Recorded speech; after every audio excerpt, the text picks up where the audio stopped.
Hello, everybody. How's it hanging? Recon back again with another Magic video. I know it's been kind of a little bit, so I do want to say I am sorry. Just in general for that. So today, we're going to be talking about 5 cards within the Mystical Archive, one per color, that I think are good cards in general overall. That have kind of been brought in that I think have really changed, or we're gonna I think change up Historic a little bit. Now, obviously, these are my own opinions. Just as a disclaimer, so this is just kind of how I feel, and also to take note that this is overall. So some cards are more situational than others. Some cards have better um, synergy, some don't. So yeah, so we'll go and get started. So for white, there's a few honorable mentions here to start off. I would definitely say that Swords of Plowshares is definitely one of them. The only negative downside to the card is that your opponent gains life based upon the card's power, but for 1 mana, that's pretty solid. Gift of Estates is also in general really good because it essentially gives you ramp with white, which is what white needs.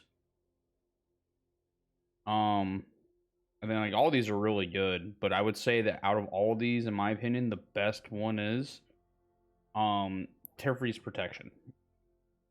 Until your next turn, your life total can't change, and you gain protection from everything. All permanents you control phase out. And it's an instant. So this right here lets you react instant speed. So the idea is if you're going to be, this is basically an oh crap button, because if you're going to get killed or defeated on that turn, you can cast this. All your permanents will be fine. None of your creatures will die.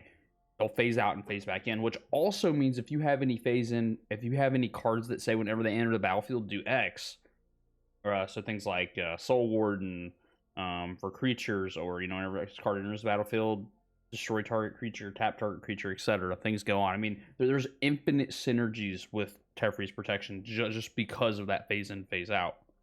And they don't exist. So your opponent really can't do anything. Because most board wipes are sorcery, like Day of Judgment. I think Day of Judgment actually, Day of Judgment sorcery. So I think Teferi's Protection in general is just really good. I think it's a really good card. Now, blue. We'll start with blue's honorable mentions here. Obviously, I would say opt, scry, and draw. That's just free 99 draw power all day, every day. Blue Sun Zenith, because effectively you're spending 4 mana, but you can draw as many cards as you want. With that, right? And it goes back into your deck, and you can do it at instant speed. Strategic planning is also good, but in my opinion, strategic planning is basically just brainstorm though, but worse, which is why it's 1 more mana. Compulsive research, always been pretty much a staple in Magic, as far as I can remember. Super good card. Whirlwind Denial, another good one. Jeffrey's Gambit with the Phyrexian mana. But I'm gonna have to give it to. I'm also Counterspell, obviously, because 2 mana counter target spell, doesn't matter what it is. I'm gonna give it to Time Warp. To be blunt, I Time Warp. I'm a little biased by this one because Time Warp is probably one of my favorite cards in Magic. You pay 5 mana to take an extra turn. It is super busted, and I loved it because there was a setup infinite combo that you could do with an artifact where you would pay 5, exile Time Warp onto it, and then you could cast that spell every single turn for free. And there's nothing your opponent could do about it, because whatever mana they had, that's it. So if they were tapped out, they couldn't untap. Now, granted, that was a little broken and it was super cheap, but the shenanigans you can do with Time Warp is just insane to me. And I love the blue cards in the Mystical Archive. I think they're really good in general overall, and I just think they're amazing. Now black. Black is definitely up there. I mean, and I'd say Mystical Archive is probably as powerful as I think I've seen it. The only thing I think we're missing that is spicy is Damnation. I would have loved to have seen Damnation and Mystical Archive. But for all of those who, actually, gonna make sure I add the card back real quick. For all those who do not know, that was printed in Time Spiral Remastered, which was not in Arena. So in card format, it was there, but just not in Arena, which kind of sucks. So I did get some Japanese art for some of these, so you'll probably see some of them, and if you're wondering, I mean, that's why. I would say overall, so some honorable mentions here. Agonizing Remorse, target opponent reveals their hand, you choose a non-land card from it, exile the graveyard, you lose a life. Pretty good. Village Rites, sack a creature, draw 2 cards. That's just a staple in black, so pretty good. Inquisition of Kozak. It's basically the same thing, but it's mana. It's converted mana cost, but now they've changed every card to say mana value. So just an FYI. Obviously your 18th reprint of Duress, but you know, in cool Japanese art. And then whatever the other art is that I don't remember off the top of my head. And then, you know, Sign in Blood, pay 2 life, pay 2 mana, draw 2 cards. Tainted Pact, look at the top card of your library. You may put that card in your hand unless it's the same name as another card. Exile this way. Repeat this process until you put a card in your hand, or you exile 2 cards with the same name, whichever comes first. So this one, I'm not gonna lie, y'all, was a little tough because I like Tainted Pact and I also like Demonic Tutor. And like Tendrils of Agony is also good. Crux of Fate, you know, a 5-drop board wipe at sorcery speed.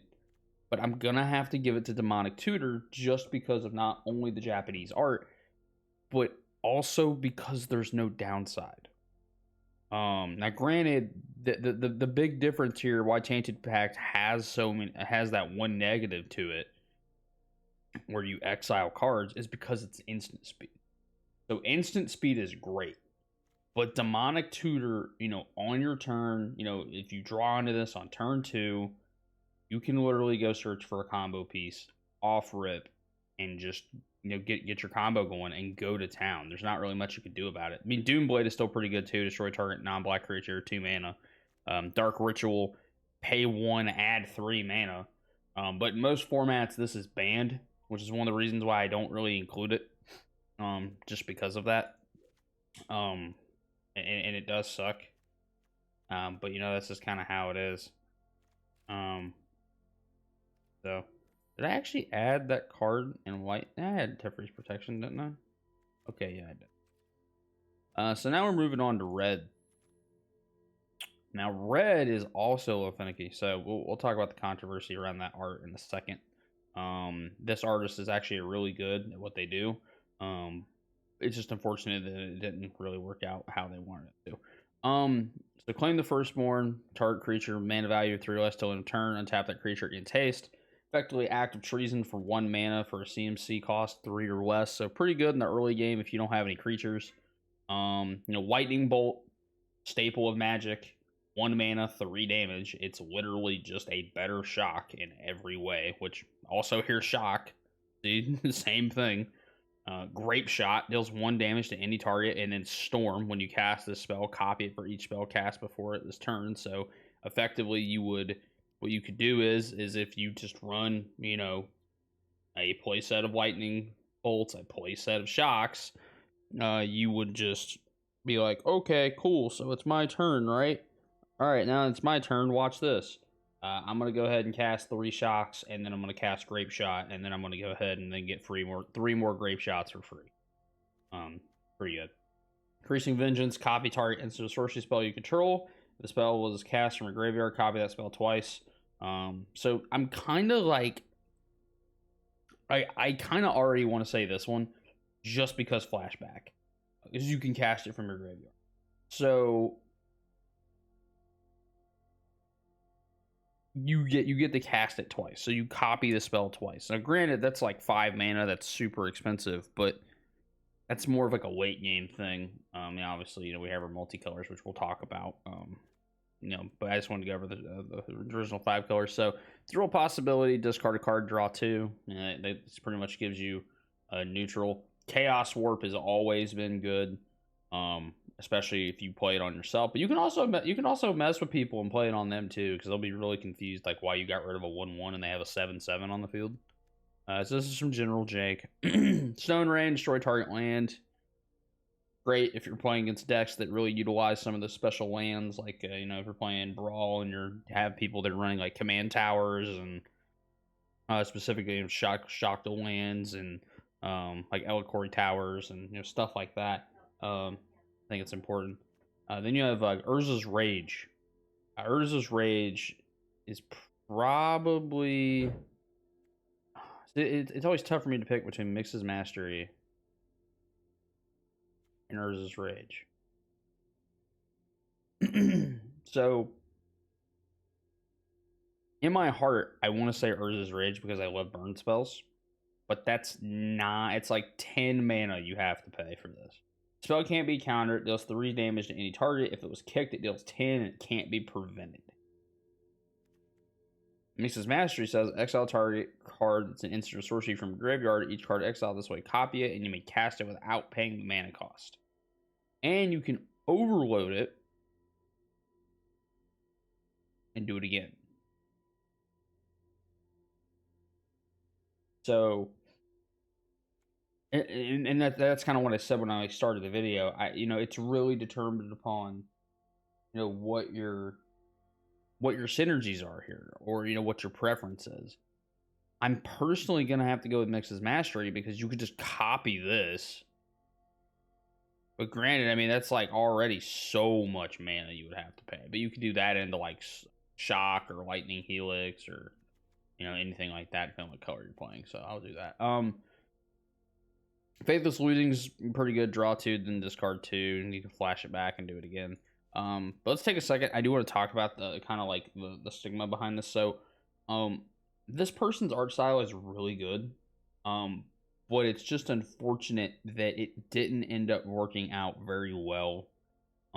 In the Mystical Archive, I think that's something that they kind of talked about because I've been hearing a lot of people saying, "Oh, it looks like it's photoshopped on," and blah blah blah blah blah blah blah, and it's like, yeah, okay, sure, but I mean, the background looks really good overall. I think that the actual, I think that the actual parts of you know the body look good. I think heck, even the hood looks good, truthfully. But it just there's something about it just looks weird. I can't really put my finger on what it is. Now we'll move to green. So Cultivate was already reprinted. That's already just an honorable mention because it's Cultivate. I don't really have to say anything else. You pay 3 mana to search for 2 land cards, put 1 on the field tapped and 1 in your hand.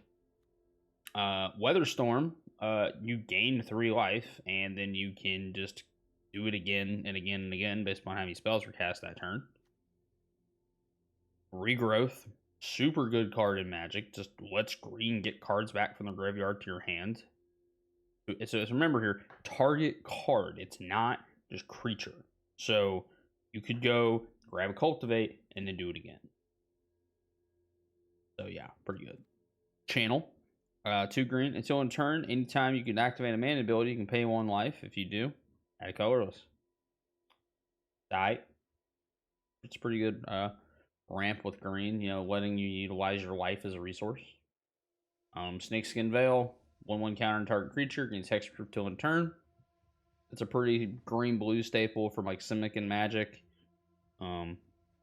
Adventurous Impulse, look at the top 3 cards of your library, you reveal a creature land from among them, put it in your hand, put the rest in the bottom of your library in any order. 1 mana, pretty solid, but I feel like there's creature cards that kind of do something like this a little better. I think especially things like Elvish Piper. And there's another card that they reprinted that lets you do the same thing. I can't remember the name off the top of my head, but it's in here. And it's pretty solid overall. Harmonize, draw 3 cards for 4 mana. Ring getting draw power is pretty solid, and I don't think a lot of people would expect you to run that, so I'd say definitely go for it. So I do want to talk about this for a second because I actually, and I'm probably going to get like roasted when I say like I think this card is really good a little bit. I mean, especially for 3 mana, but there's a reason. I'll talk about that in a second. Abundant Harvest, choose a land card Reveal cards on top of your library until you reveal a card of the chosen kind. Put the rest in your hand at the bottom of your library in any order. So this is really good for 1 mana because you can just, on turn 1, you play a forest, you then search your deck for a land card, so whatever you hit, you get, and then your deck just gets reshuffled, so then you have a chance to actually just then redraw mana and just shift your board state a little bit, so it's pretty good. In Primal Command, target player, you choose 2 for 4, or 5 rather. Target player gains 7 life. My doggo is barking. Put target non-creature permanent on top of its owner's library. Target player shuffles their graveyard into the library. Search your library for a creature card, reveal it, put it in your hand, then shuffle. So I want to say Primal Command, and I am going to probably actually say Primal Command. Or Natural Order. Because Natural Order is an additional cost to the spell, sack a green creature, search your library for a green creature card, put it in the battlefield, tap. This is, so between the two of these, they're really good cards. They are just like, my god. And this is the synergy thing I was talking about. It's really based upon what you're going for in green. Do you want to be able to do things in green that you normally couldn't do? Like put cards on top of the owner's library. Gain life very quickly. Shuffle your graveyard into your library when someone's playing mill against you, because that's really satisfying. But I'm going to go with Natural Order for my personal preference here, because of I can turn a 1/1 into a 9/9 for 4 mana, and that in general to me that's just value. I want to take a second here and talk about Coursing Grip. So this is definitely like a runner-up for me. It's like probably number 3 out of like, however many cards are in here. Just because of the mechanic split second. So you pay 3 mana to destroy target artifact, right? Split second. As long as the spell is on the stack, players can't cast or activate abilities that aren't mana. So this is really good against blue or any deck that reacts at instant speed. You can shut them down immediately. So what you can do is you can bait them by playing a bunch of just fluff spells or anything, and then you could destroy your own artifact or enchantment and then be like, okay, guess what? No more spells can be resolved on the stack. So then they just wasted everything. So granted, some of your other stuff gets countered, but they can't do anything about you destroying an enchantment, especially if you're playing against white. Like, this is powerful. This is really good. Or you're playing against any kind of blue control deck. This is just wonderful. That's like a runner-up for me. So obviously there's no colorless. Multicolored, I would say out of these few here, my brain is automatically just going to go for, so it really depends upon what you're going for. But out of all these, this is actually tough. I thought about this back and forth. I went back and forth on this over the past like 3 days. When I made this video, I was like, when I was trying to make this video the first time, I was like, I don't really know, what I want to do. But I'm probably gonna have to go with Death Spark just because it's target permanent with a mana value of 4 or greater. Most artifacts, especially in this game, are probably gonna have 4 or greater. And in general, it's 2 mana. You react at instant speed. It's white and black. You don't have to have 3 mana like Putrefy, which is good because it's artifact or creature. This is just permanent. I think Electrolyze is good for blue-red, obviously, for what it does. Lightning Helix the same. But then Growth Spiral for ramp. But overall, we already have cards that basically do these same things that already exist. They're great reprints, sure.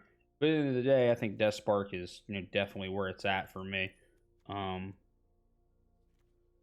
So yeah, that was the Mystical Archive in a nutshell, y'all. There's not really much left for me to talk about.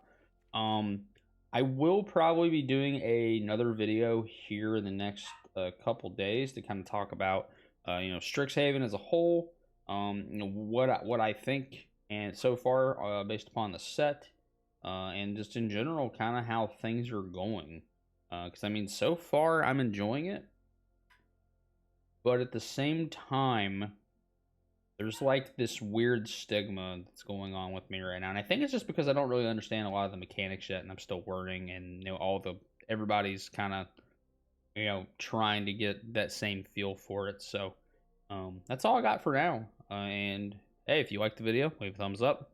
Tell everybody about me. Leave a thumbs down if you don't like it. Let me know in the comments section. If you think that maybe I chose wrong, or let me know what your favorite card is, because I'm curious.